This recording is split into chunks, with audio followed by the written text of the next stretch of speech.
ನಿಖಿಲ್ಗೆ JDS ರಾಜ್ಯಾಧ್ಯಕ್ಷ ಸ್ಥಾನ ಬಹುತೇಕ ಫಿಕ್ಸ್. ನಿನ್ನೆ ಸಭೆಯಲ್ಲಿ ಎಲ್ಲರಿಂದ ಒಮ್ಮತದ ಆಗ್ರಹ ಬಂದಿದೆ.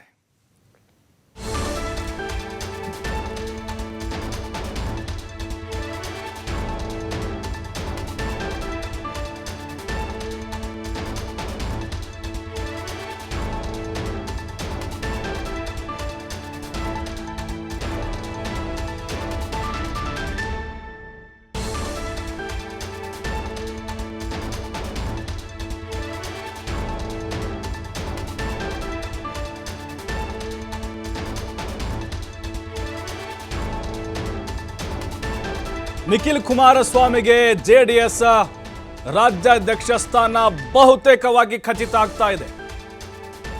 ಒಮ್ಮತದ ಅಭಿಪ್ರಾಯಗಳು ವ್ಯಕ್ತವಾಗಿದೆ ಪಕ್ಷದಲ್ಲಿ.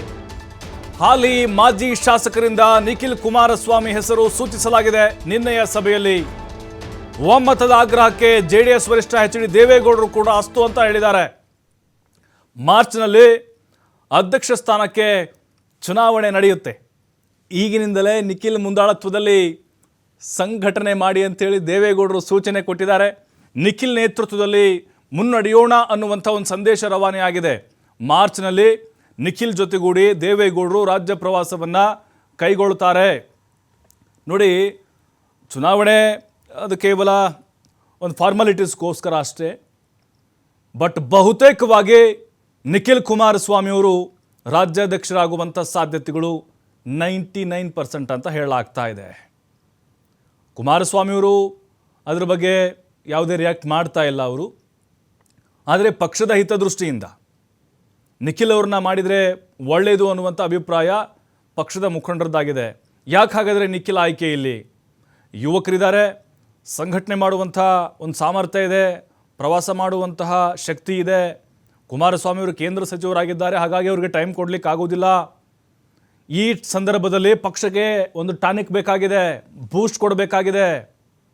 ಮುಂದಿನ ಎಲ್ಲ ಸ್ಥಳೀಯ ಸಂಸ್ಥೆಗಳ ಚುನಾವಣೆ ಮತ್ತು ಫ್ಯೂಚರ್ ಚುನಾವಣೆಗೆ ಸಂಬಂಧಪಟ್ಟಂತೆ ಈಗ ಹೆಂಗಿದ್ದಾರೆ ನಿಖಿಲ್ ಅವರು, ಅವ್ರಿಗೆ ಕಂಪ್ಲೀಟಾಗಿ ಜವಾಬ್ದಾರಿ ಕೊಟ್ಬಿಟ್ರೆ ಜೆಡಿಎಸ್ದು ಯುವಕರನ್ನ ಸೆಳಿತಾರೆ, ಎಲ್ಲ ಕಡೆಗಳಲ್ಲೂ ಕೂಡ ಕಾಲಿಗೆ ಚಕ್ರ ಕೊಟ್ಕೊಂಡು ಓಡಾಡ್ತಾರೆ ಅಂಥೇಳಿ. ಮತ್ತು ದೇವೇಗೌಡರ ಕುಟುಂಬವನ್ನು ಬಿಟ್ಟು ಬೇರೆಯವ್ರಿಗೆ ಕೊಟ್ಟರೆ ಅಲ್ಲಿ ಏನಾಗುತ್ತೆ ಅನ್ನೋದು ಗೊತ್ತೇ ಇದೆ. ಅಂದರೆ ನಿರ್ಧಾರಗಳು, ನಿರ್ಣಯಗಳು ಬಹುತೇಕವಾಗಿ ದೇವೇಗೌಡರ ಕುಟುಂಬ ತೆಗೆದುಕೊಳ್ಳುವುದರಿಂದಾಗಿ ಮತ್ತು ಆ ಕುಟುಂಬದ ಮೇಲೆ ಜಾಸ್ತಿ ಗೌರವ ಇರೋದರಿಂದಾಗಿ ಬಹುತೇಕವಾಗಿ ಶಾಸಕರು, ಮಾಜಿ ಎಲ್ಲರೂ ಕೂಡ ನಿಖಿಲ್ ಅವರೇ ಸೂಕ್ತ ಸ್ಥಾನಕ್ಕೆ ಕುಮಾರಸ್ವಾಮಿ ಅವ್ರನ್ನ ಬಿಟ್ಟರೆ ಅಂತ ಒಪ್ಕೊಂಡಿದ್ದಾರಂತೆ. ದೇವೇಗೌಡರದು ಕೂಡ ಮೊಮ್ಮಗನಿಗೆ ಪಟ್ಟ ಕಟ್ಟಬೇಕು ಅನ್ನುವಂಥ ಅಭಿಲಾಷೆ ಕೂಡ ಇದೆ.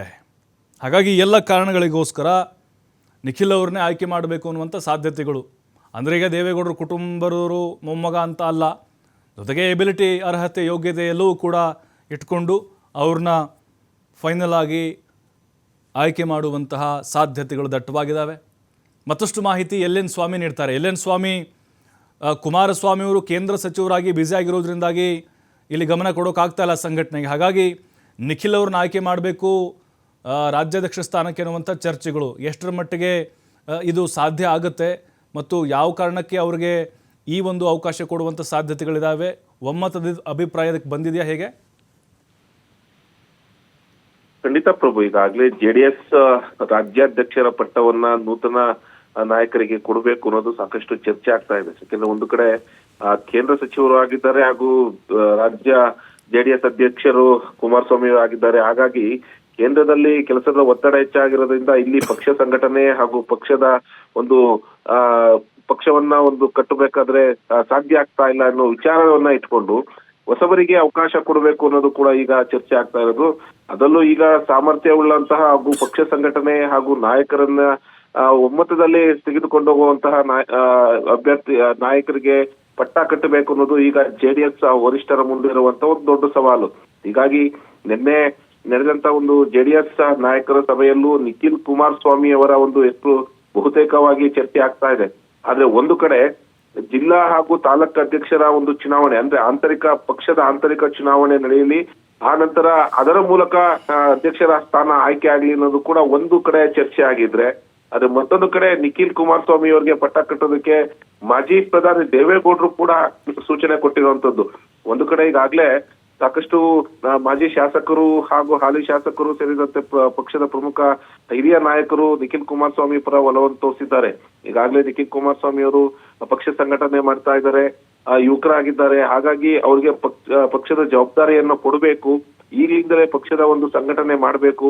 ಯಾಕೆಂದ್ರೆ ಮುಂಬರುವ ಜಿಲ್ಲಾ ಪಂಚಾಯತ್ ಹಾಗೂ ತಾಲೂಕ್ ಪಂಚಾಯತ್ ಚುನಾವಣೆಗಳು ಹಾಗೂ ಸ್ಥಳೀಯ ಸಂಸ್ಥೆ ಚುನಾವಣೆಗಳು ಕೂಡ ಇದೆ.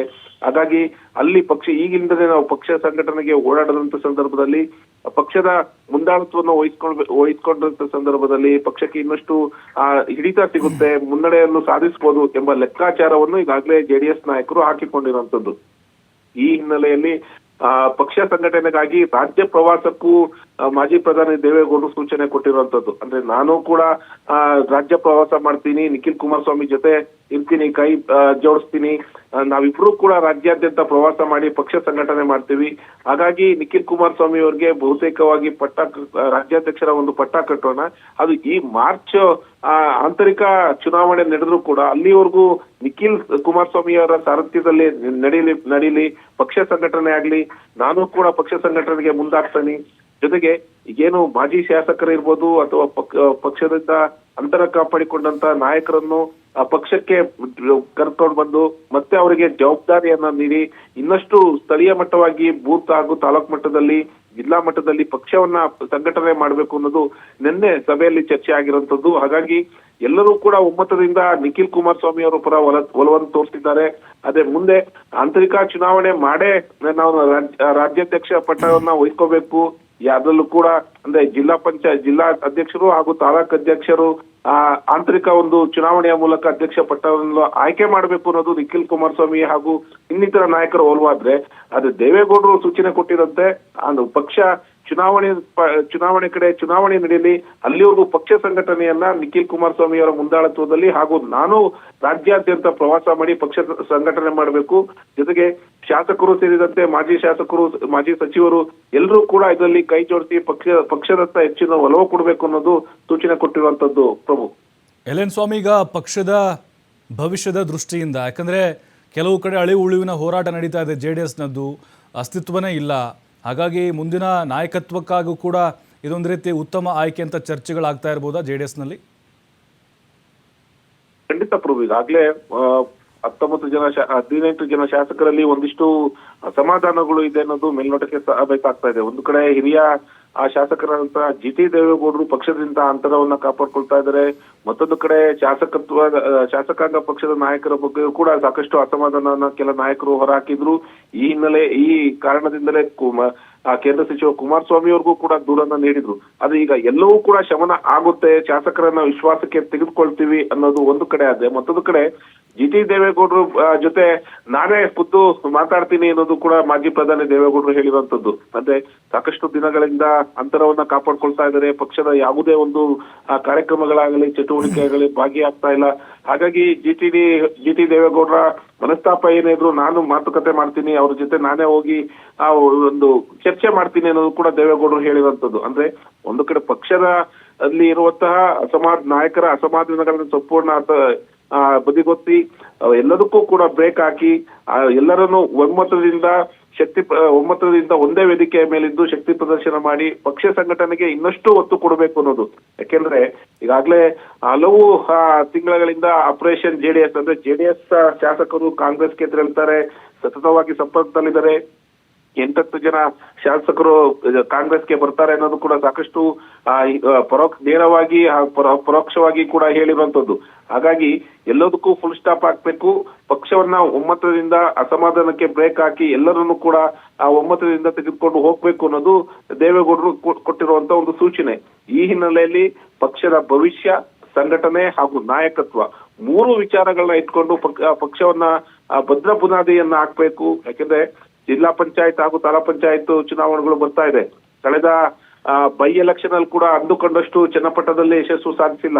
ಈ ಚನ್ನಪಟ್ಟ ಬೈ ಎಲೆಕ್ಷನ್ ಆದ್ಮೇಲೆ ಎಲ್ಲಾ ನಾಯಕರು ಒಂದಿಷ್ಟು ಅಂತರವನ್ನ ಕಾಪಾಡ್ಕೊಟ್ಟಿದ್ರು. ಮುಂದಿನ ಪಕ್ಷದ ಭವಿಷ್ಯ ಹೇಗ್ ಕಟ್ಟೋದು ಅನ್ನೋದು ಕೂಡ ಸಾಕಷ್ಟು ನಾಯಕರು ತಮ್ಮ ಆಪ್ತರ ಬಳಿ ಹೇಳ್ಕೊಂಡಿದ್ರು. ಹಾಗಾಗಿ ಎಲ್ಲವನ್ನೂ ಬದಿಗೊತ್ತಿ ಮುಂಬರುವಂತಹ ಸ್ಥಳೀಯ ಚುನಾವಣೆಗಳಿಗೆ ಈಗಲಿಂದನೇ ಪಕ್ಷದ ಒಂದು ಪಕ್ಷ ಸಂಘಟನೆ ಮಾಡುವಂತ ಒಂದು ಸದೃಢವಾದಂತ ನಾಯಕ ಅವಶ್ಯಕತೆ ಬೇಕು. ಹಾಗೂ ರಾಜ್ಯಾದ್ಯಂತ ಪ್ರವಾಸ ಮಾಡಿ ಪಕ್ಷ ಸಂಘಟನೆ ಮಾಡುವಂತವರಿಗೆ ಪಟ್ಟವನ್ನ ಕಟ್ಟಿದ್ರೆ, ಅದು ಅಧಿಕಾರವನ್ನ ಕೊಟ್ರೆ ಪಕ್ಷದ ಹಿತಾಸಕ್ತಿ ಹಾಗೂ ಪಕ್ಷದ ಒಂದು ಮುನ್ನಡೆಗೂ ಕಾರಣ ಆಗುತ್ತೆ ಅನ್ನೋದು ಕೂಡ ದೇವೇಗೌಡರು ಹೇಳಿರುವಂತದ್ದು. ಪ್ರಭು, ಥ್ಯಾಂಕ್ ಯು ವೆಲೆನ್ ಸ್ವಾಮಿ ತಮ್ಮೆಲ್ಲ ಮಾಹಿತಿಗಾಗಿ. JDSನ ನೂತನ ಸಾರಥಿಯಾಗಿ ನಿಖಿಲ್ ಕುಮಾರಸ್ವಾಮಿ ಅವರು ಆಯ್ಕೆ ಆಗೋದು ಬಹುತೇಕವಾಗಿ ಖಚಿತ ಅಂತ ಹೇಳಲಾಗ್ತಾ ಇದೆ. ಮಾರ್ಚ್ನಲ್ಲಿ ಪಟ್ಟಾಭಿಷೇಕ ನಡೀಬೋದು. ಅಂದರೆ ಇಲ್ಲಿ ಕುಟುಂಬವನ್ನು ಹೊರತುಪಡಿಸಿ ಬೇರೆಯವ್ರಿಗೆ ಏನಾದರೂ ಅವಕಾಶವನ್ನು ಕೊಟ್ಟರೆ ಸಹಜವಾಗಿಯೇ ನಾವು ಗಮನಿಸಿದ್ದೇವೆ ಬೇರೆ ಬೇರೆ ರೀತಿಯಾದಂಥ ಆರೋಪಗಳನ್ನು ಎದುರಿಸಬೇಕಾಗತ್ತೆ. ಹಾಗಾಗಿಯೇ ನಿಖಿಲ್ ಅವ್ರಿಗೆ ಈ ಒಂದು ಅಧ್ಯಕ್ಷ ಸ್ಥಾನವನ್ನು ಕೊಟ್ಬಿಟ್ರೆ ಎಲ್ಲರನ್ನೂ ಹಿರಿಯರನ್ನು ಕಿರಿಯರನ್ನ ವಿಶ್ವಾಸಕ್ಕೆ ತೆಗೆದುಕೊಂಡು ಪಕ್ಷ ಸಂಘಟನೆ ಮಾಡ್ತಾರೆ ಅನ್ನುವಂಥ ಭವಿಷ್ಯದ ದೃಷ್ಟಿಯಿಂದ ಈ ನಿರ್ಧಾರಕ್ಕೆ ಬಂದಿದ್ದಾರೆ ಅಂತ ಹೇಳಲಾಗ್ತಿದೆ.